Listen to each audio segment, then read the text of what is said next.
Hi, I'm Mike Orlando, and I'm the head of school here at Dunham Academy. We're a small K-8 school for academically gifted kids in San Rafael, California. And we have this delightful school here that celebrates these kids for who they are, that focuses on individualized curriculum, that nurtures them in an environment that is based around relationships of real integrity with their peers and with the adults in the community. Five. Why is it 5? Excellent. Good job. These kids' brains are wired differently than other kinds of kids. These kids process information much more quickly than many kids. Many of our students can learn a concept or a mathematical process in, say, 5 or 6 repetitions, where it might take a student in a more traditional school 15 or 16 repetitions. They want very much to engage with their world. They want to create knowledge, not just have it poured down their throats or into their heads. One of the greatest things about this school is that for many of these kids who come to us, it's finally a school that works for them.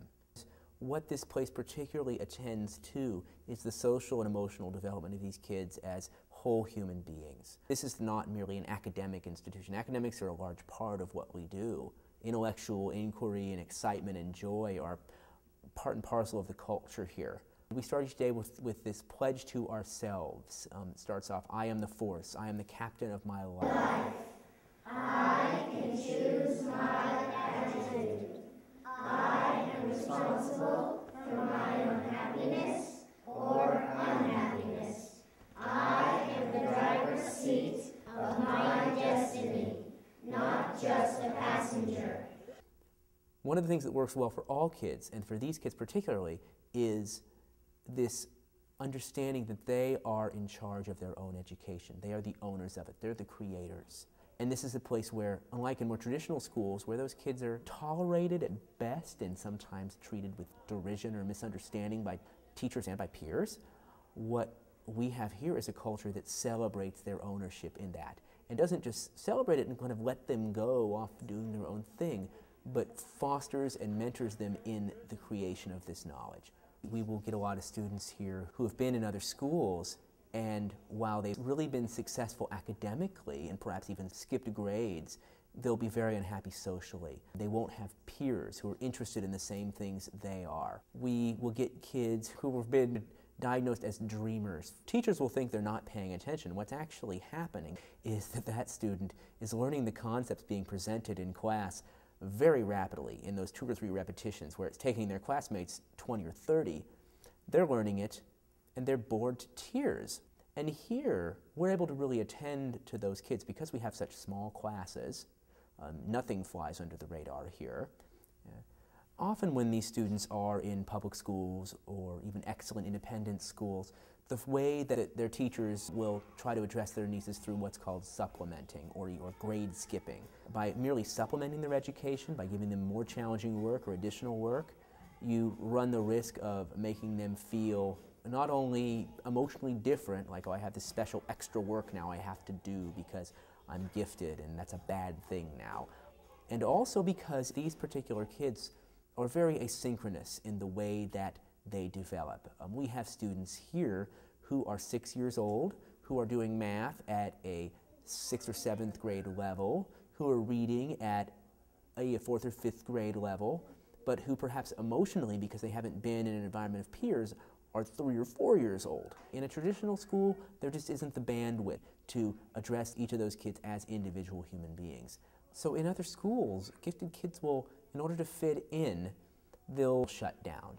And the acting out is really easy to see sometimes, and those kids will be pipelined to us sometimes more quicker than the kids who shut down, the kids who try really hard not to stick out as smart or as different, because they realize that makes their peers feel threatened, that sometimes makes their teachers feel threatened.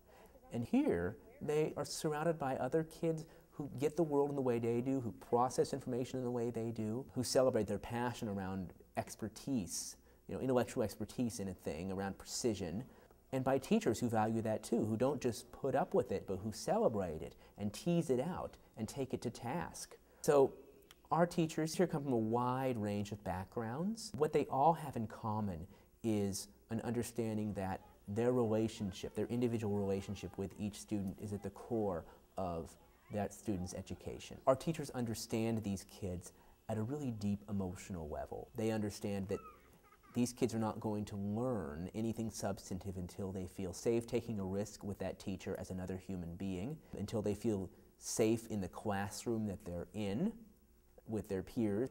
When our students graduate from Dunham Academy, we want them to be whole human beings who are self-actualized in this world, who understand this is who I am. It is a good thing to be. It is one of many ways of being in this world. I have specific strengths that I have, and I know what they are. I know how to advocate for myself in the areas where I know that I am challenged. I'm okay taking risks because I've done it, and I've been around other people who have also taken intellectual and social risks, my peers. And Group C?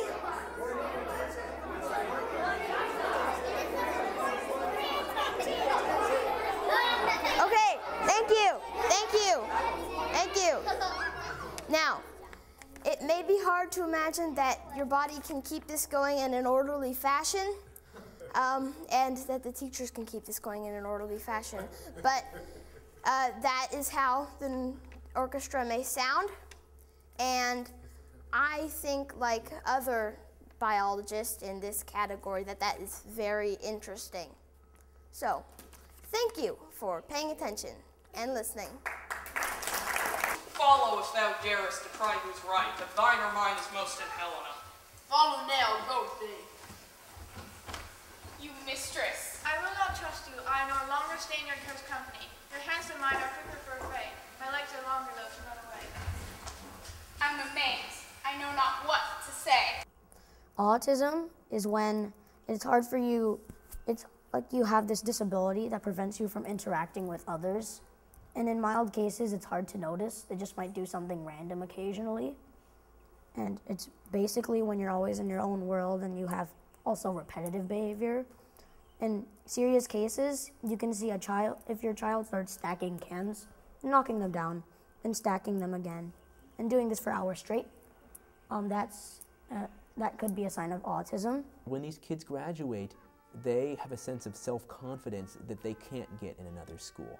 What we do here, by clustering these kids together with their true peers, is make it okay for them to be themselves, where who they are and how they are in the world are in alignment. And by doing that, we give them the gift of confidence. They can walk out into any high school environment, they can do anything that they want, and they'll know that, yes, I will be successful. I will be successful, and I will be happy, and I will be safe.